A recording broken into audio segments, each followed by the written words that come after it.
Yes. Hare Krishna, everyone. Welcome back to the Bhagavad Gita Study Circle, and we are in 122nd session. So we have been discussing chapter 11. We have completed until verse number 25, and Arjuna is actually describing the universal form exactly the way he is seeing it, and he is further describing some very interesting things about this universal form. So the only way with which we can actually understand the universal form is through the description of Arjuna. Otherwise, it would have been very difficult for us to know the details of the universal form. We are able to understand the details of the universal form only because Arjuna is very nicely describing this to us. So, just like every time we start the session with the pranam mantras, let's also begin today's session with the pranam mantras. Let's dedicate this session to His Divine Grace, A.C. Bhaktivedanta Swami Prabhupada, the founder Acharya of ISKCON, and my beloved spiritual master. Kindly join your palms and chant along with me. Namo Vishnupadaya Krishnapreshthaya Bhutale Srimate Bhaktivedanta Swaminiti Namine Namaste Saraswate Deve Gauravani Pracharine Nirvishesha Shunyavadi Pashyat Deshatarine Jai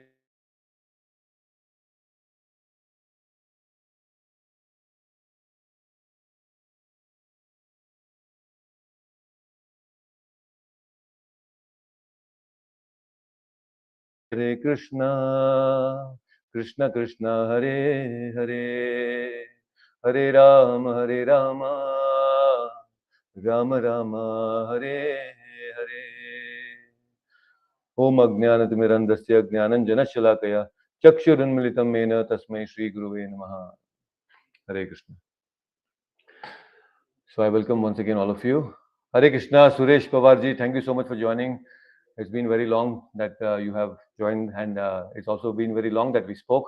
Thank you very much for joining. So we also have Dev joining us. Hare Krishna Dev for joining. So in the previous session, we had discussed few very important aspects of the universal form and how Krishna said that, oh, Arjuna is speaking, oh, all pervading Vishnu, seeing your radiant colors touching the sky, your gaping mouths, and then you have this great glowing eyes, my mind is now perturbed. He's very disturbed by seeing all these different aspects of the universal form. And he's saying, I can no longer maintain the steadiness or equilibrium of the mind. And this same situation he had faced in the very first chapter also, because he saw the guru and he saw his relatives and everyone, and the same situation had occurred. But that time, the cause was different. Now the cause is different. The cause is little spiritual this time because now he's seeing the Lord himself in this very fierce form. And then in the 25th verse, we also understood that how Damshra Karalani Sate Mukhani, Damshra means steeds. And basically he's saying that, oh, Lord of the Lords, O refuge of the worlds, please be gracious to me. I cannot keep my balance seeing thus your blazing death-like faces and awful teeth. In all directions, I am bewildered. So Krishna's form is very beautiful. Krishna's form is the two-handed form is very beautiful, but this is a ghastly form of Krishna. And seeing this ghastly form and awful teeth, this Arjuna is now becoming very perturbed. He's disturbed completely. He doesn't want to look at it. But now he's going to describe what more he's actually seeing in this universal form, which is very important for all of us to know. So, Hina Mataji, you can unmute yourself. Let's chant the 26th verse, the first verse for today. Amityatva Dhritarashtrasya putraha आमीच्वतां धृतराष्ट्रस्य पुत्रः सर्वे सहेवावनिपहालसङ्घे सर्वे सहैवावाणिपलसङ्ग्रे भीष्मो द्रोणः सुतपुत्रस्तथासौ भीष्मो द्रोणः सुतपुत्रस्तथासौ सहास्मदीयैरपि योद्धमुख्यैः. सहास्मदीयैरपि योद्धमुख्यैः Okay, let's do that once again. अमी च त्वां धृतराष्ट्रस्य पुत्रः अमी च त्वां धृतराष्ट्रस्य पुत्रः सर्वे सहैवावनिपालसङ्घैः. सर्वे सहैवावानिपलासङ्घे भीष्मो द्रोणः सुतपुत्रस्तथासौ भीष्मो द्रोणः सुतपुत्रस्तथासौ सहास्मदीयैरपि योद्धमुख्यैः. सहास्मदीयैरपि योद्धमुख्यैः Let's chant the next verse also. Vaktrani te त्वरमाण विश्रन्ति. वक्त्राणि ते त्वरमाण विशन्ति दंश्राकराळानि भयानकानि. दंष्ट्राकरालानि भयानकानि केचित् विलग्ना दशनान्तरेषु. केचिद् विलग्ना दशनान्तरेषु सन्दृश्यन्ते चूर्णितैरुत्तमाङ्गैः. सन्दृश्यन्ते चूर्णितैरुत्तमगाः Once again, वक्त्राणि ते त्वरमाणा विशन्ति. वक्त्राणि ते त्वरमाना विशन्ति दंश्राकराळानि भयानकानि. दंष्ट्राकरालानि भयानकानि केचित् विलग्ना दशनान्तरेषु. केचिद् विलग्ना दशनान्तरेषु सन्दर्श्यन्ते चूर्णितैरुत्तमाङ्गैः. सन्दर्शयन्ते चूर्णितैरुत्तमाङ्गैः Wonderful. Please read the translation of both 26 and 27. All the sons of Dhritarashtra, along with their allied kings, and Bhishma, Drona, Karna, and our chief soldiers also, are rushing into your fearful mouths. And some I see trapped with heads smashed between your teeth. Wonderful. Thank you so much. So now this is very interesting. And Krishna is showing the very fierce form of this universal form. And now, when Arjuna is totally bewildered, he is confused seeing this huge form, very fearsome. He's saying that I'm seeing everyone. Who are those? He's seeing the Dhritarashtraputra, he's seeing Drona, he's seeing the Sutaputra, that is Karna, and all the chief warriors are all rushing into the fearful mouths of this universal form. And some of them are trapped with heads smashed between the teeth. You know, the teeth are damshra karalani. Very powerful teeth are there, and all these people are stuck between the teeth of this universal form. So many mouths and so many teeth, and then all of them, the heads are stuck between the heads, between the teeth, and they're all getting crushed. Churna, tirangi, word is used there, that how churnitay uttamangahi. They're all getting churnitay, all getting crushed between the teeth, the heads. So it's a very, very ghastly form, very fearful form. You can just imagine, you know, the known people are getting crushed before you. Your heart will tremble. You know, just a little bit something happens to our own children, our family members in some way, you know, we become so worried. And here Arjuna is seeing all these people, their own swajans, crushed between the teeth of this universal form. So definitely it is a cause of fear. So, and these teeth are again and again being described here by Arjuna continuously, because the teeth is even the previous verse, the teeth were described. Even in this verse, now the teeth are explained again in the next verse. Arjuna is explaining about the teeth. He's continuously describing the teeth because wherever he sees, they are all fearsome. That's becoming probably very prominent there for him because along with the face and hands and everything else, he's these teeth are also probably very prominent, and he's seeing live. It is not an imaginary form. He's seeing live everyone getting crushed into the teeth, between the teeth of this universal form. So this is in 26 and 27. Let's go to the next verse. So Vinodji, you can unmute yourself. Let's chant the next verse. It's quite a straightforward verse. So 28th verse, yes. यथा नदीनां बहवोऽम्बुवेगः यथा नदीनां बहवो विविधा समुद्रमेवाभिमुखा द्रवन्ति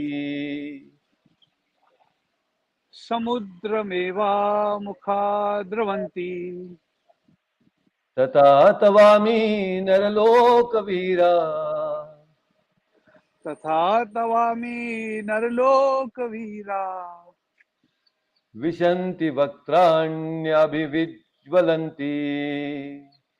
विशन्ति वक्रान्तभिविज्वलन्ति.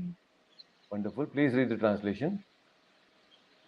As the many waves of the rivers flow into the ocean, so do all these great warriors enter blazing into your mouths. Hare Oh, Krishna. wonderful. Thank you so much. Thank you. And Vani Mataji, you can unmute yourself and let's chant the next verse. Also, let's chant the next verse, that is 29th verse.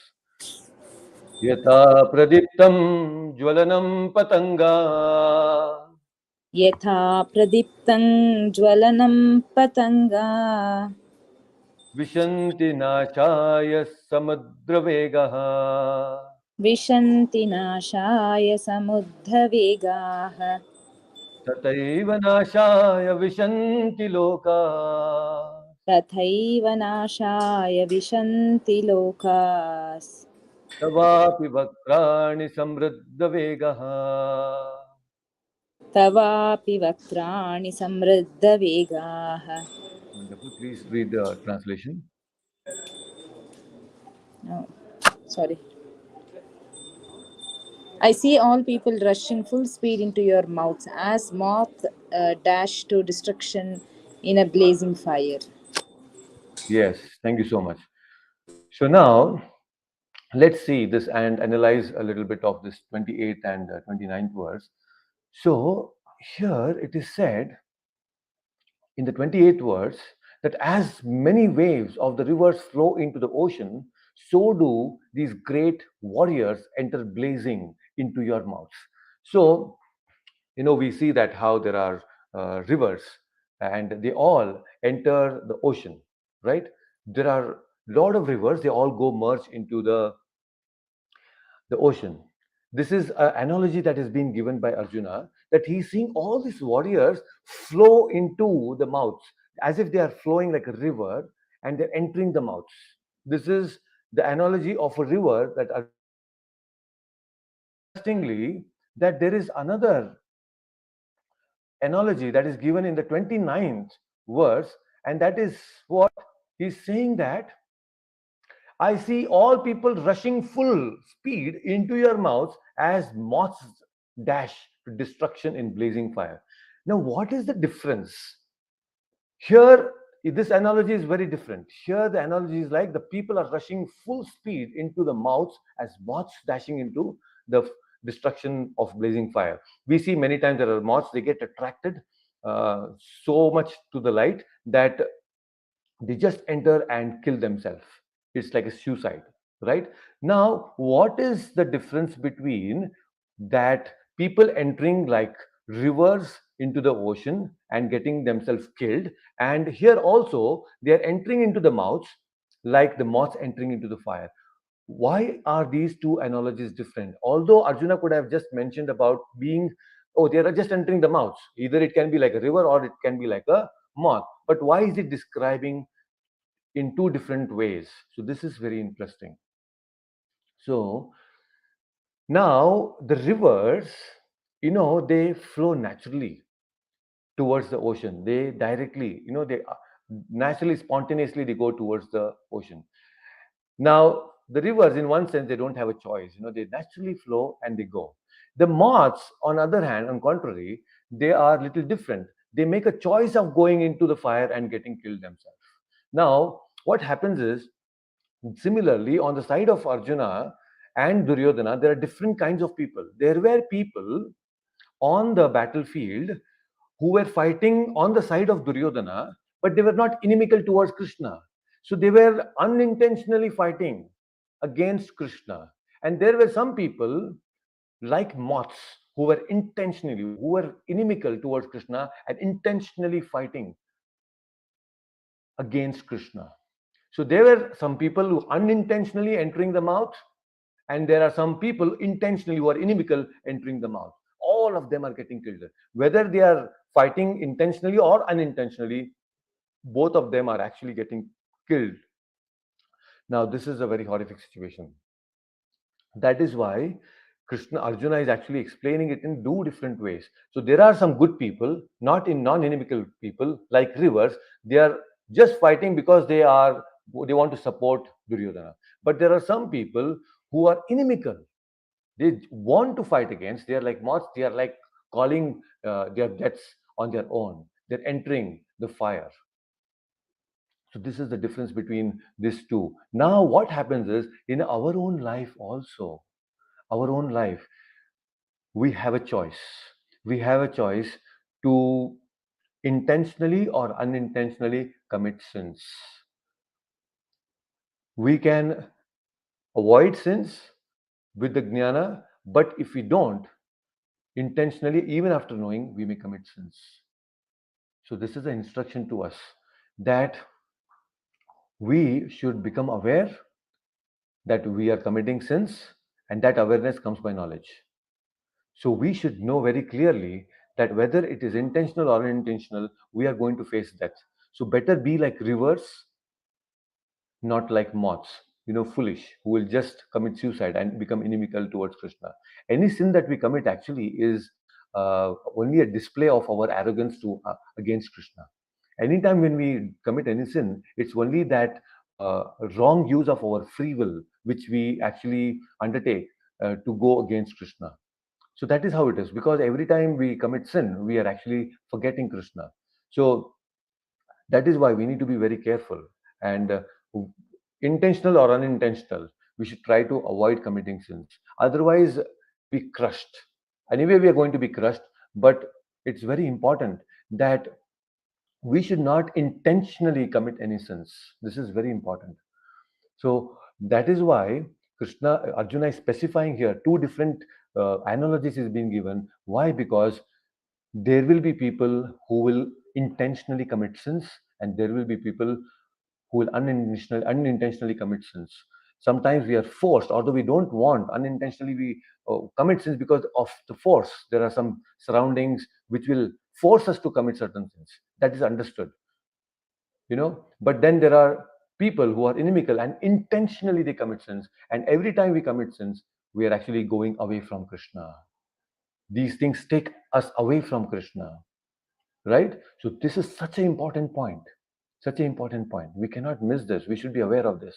Now, you can imagine all this is happening in the middle of battlefield, and all these people on the side of Duryodhana and on the side of all the Pandavas, everybody is getting crushed between the teeth of the universal form. Everybody is getting crushed. That is the situation. A very tough situation it is.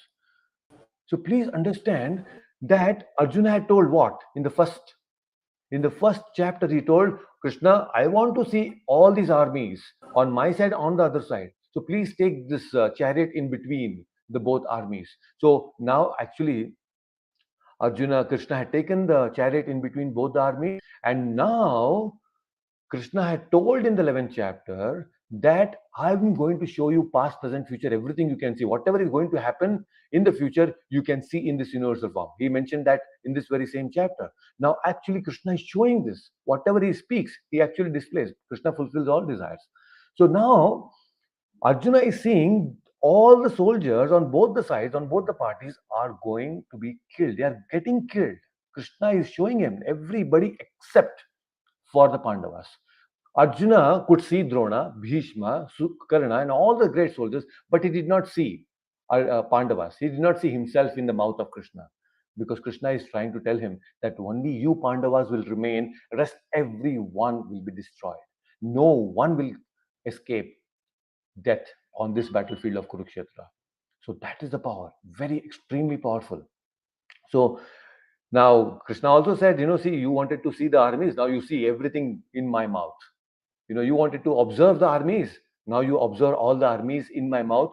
Not just observe the armies, but also you see their death in my mouth. So Krishna has showed everything in the mouth. So very, very fearsome, very powerful. So we should, and so there are people like Bhishma, Drona, who are like rivers. They are not inimical towards Krishna, but they are forced to fight on the side of Duryodhana due to their own so-called dharma, which they wanted to follow. And here there are some people like Duryodhana, the Shakuni, who intentionally wanted to fight Krishna, against Krishna and his devotees. So this very beautiful analogy of the river and the fire is being given by Arjuna here. So Dev, you can unmute yourself. Let's chant the next verse.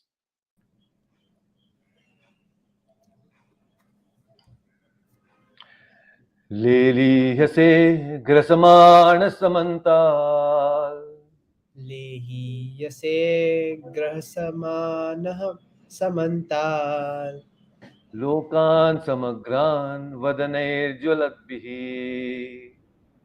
लोकान् समग्रान् वदनैर्ज्वलद्भिः तेजोभिरापुर्य जगत् समग्रम् तेजोभिरापूर्य जगत्समग्रम् भासस्तवोग्रा प्रतपन्ति Vishnu. भाषस्तवोग्राः प्रतपन्ति Vishnu. Wonderful. Please read the translation. O Vishnu, I see you devouring all people from all the sides with your flaming mouths, covering all the universe with your effulgence. You are manifest with terrible scorching rays. Hare Krishna. Yes, thank you. Oh my God. So this is very powerful, huh? Again.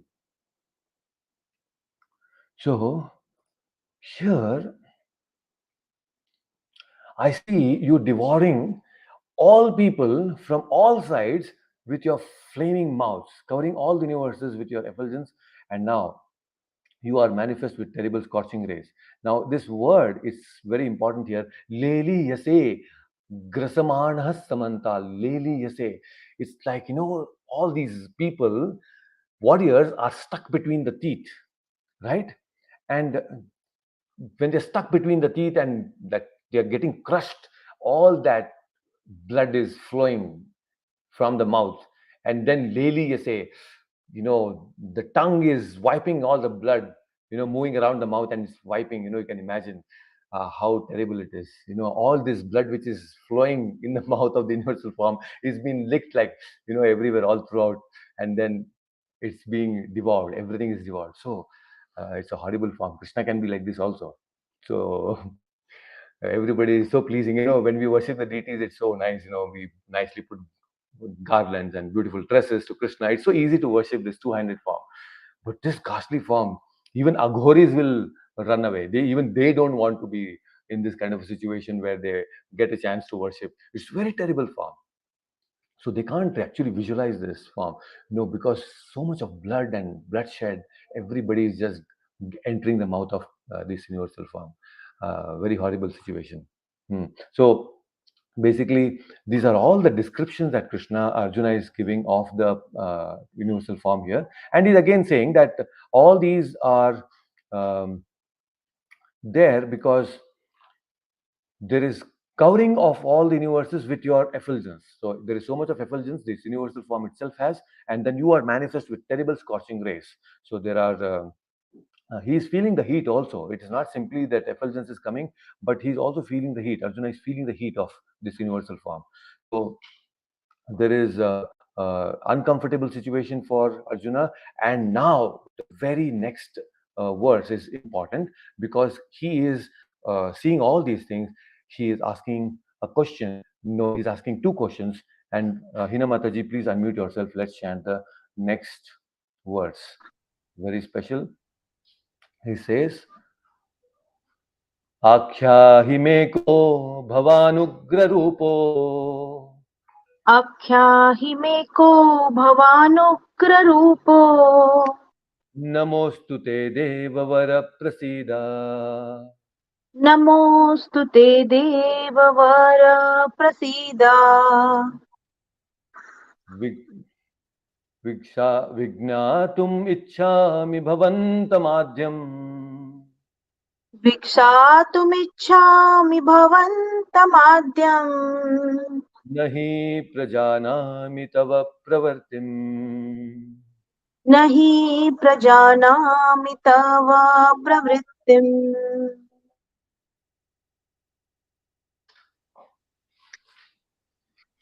O Lord of Lords, so fierce of form, please tell me who you are. I offer my obeisances unto you. Please be gracious to me. You are the primal Lord. I want to know about you, for I do not know what your mission is. Hare Krishna. Hare Krishna. So,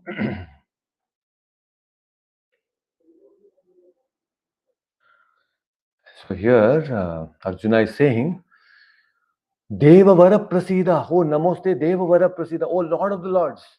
And he's also addressing Krishna here, Ugra Rupo. He's asking two questions. Who are you?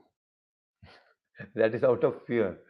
You know, he had a very friendly relationship with Krishna. Then that Sakhya Rasa turned into Adbhuta Rasa. That Adbhuta Rasa now has turned into an Bhayanaka Rasa. He's totally fearful, fully scared. And out of that, he's asking, who are you? Just imagine early morning now, Vinodji, you wake up and then Dev comes and asks you, hey, who are you? Please tell me what is your mission? How will you feel? What will be your reaction? That will be worth seeing, actually, isn't it, Dina Mataji? Seeing this kind of a scene, early morning you wake up and then Dev comes and asks you, who are you and what's your mission? it's, it's going to be very funny and it's going to be a very hilarious thing in our situation. But now, in this situation, it is Arjuna is speaking and asking, hey, Krishna, he's his friend, but he's asking, who are you? And what is your mission now? You tell me. Vignatumichhami bhavantamadhyam nahi prajanami tava pravartim. I don't know. Nahi prajanami. I don't know anything about your mission. You please tell me what's your mission. You have come here, you are showing me this universal form. And now I know that you are the Devavara Prasida, you are the supermost Lord. There is no one beyond you. You are the Supreme Lord. Now I completely offer my respects to you, but please tell me what is your mission. He's confused. So these two questions will be answered by Krishna in the next verse. That we will cover after Janmashtami. After when Krishna again he takes birth, this week he's going to take birth. We are going to celebrate his birthday. So after his birthday, we are going to understand what will be his answer. And this is a very special answer. Because see, anytime when Arjuna is asking question, Krishna has to satisfy that, has to fulfill his desire of pacifying him, giving him the right answers. And all these questions of Arjuna are also our questions. So when we understand the answers of Krishna properly, then we are going to understand our life properly. And what we are supposed to do and what we are not supposed to do is properly explained to us by Krishna. So that is why this is going to be very special. This is going to be, his answers are going to be very special. So that we will look into in the next verse and in the next session. So today I am having a very short session because Janmashtami is just around the corner and we have so many wonderful things to arrange and celebrate also. So I really wish all of you in advance a very happy Krishna conscious Krishna Janmashtami. It's a very special day for all of us. Our special Lord is going to appear and we are supposed to welcome him with a lot of joy and devotion. And our devotion will be expressed by actually fasting on that day till midnight because he appeared in the midnight. Many times, many devotees also say, Prabhu, Lord Rama is very merciful than Krishna. he appeared in the afternoon and we had to fast only till afternoon. But now this Krishna is so notorious. He came till midnight and we have to fast all throughout the day and break our fast only in the midnight. So that's the tapasya. He's the supreme Lord, and his challenges are also are very supreme to all of us. So let us all try to fast until midnight, and it's very special because we are not supposed to do sleep also on the day of Janmashtami. On the day of Janmashtami, we are supposed to be awake. When Krishna comes, we are not supposed to sleep. When Krishna was born in the jail in Mathura, when he was born, any guess who was sleeping? When he was born, who was sleeping? Kamsa. Kamsa? Yes, Kamsa was sleeping, but he had a lot of horrible dreams. And who else was sleeping?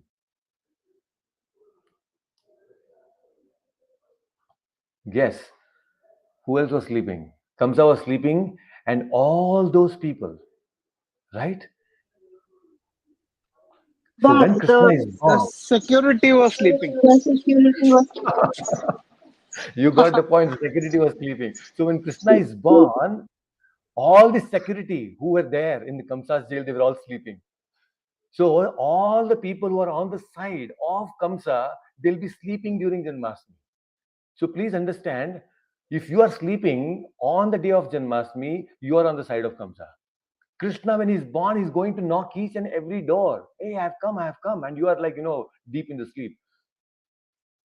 So we should not become like the party of Kamsa who will be sleeping on the day of Janmashtami. We should stay awake. We have to jagran till midnight.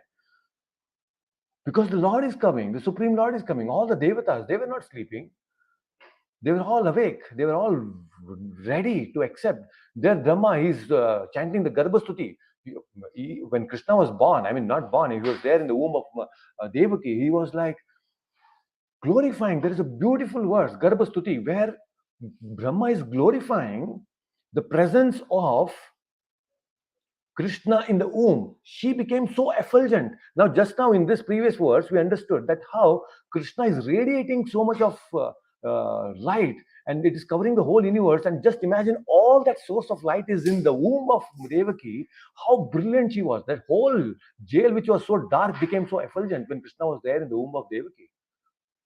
So, and seeing all this, Brahma is like, oh my God, this is a great opportunity for me to glorify. And he started doing chanting verses after verses, beautiful Garbhasuti that we will try to understand sometime.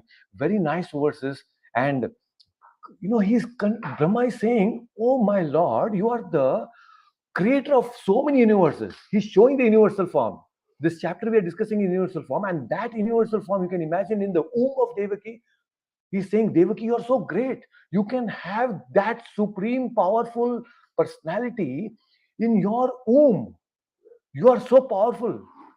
So he is glorifying, Devaki for having the Lord in her womb.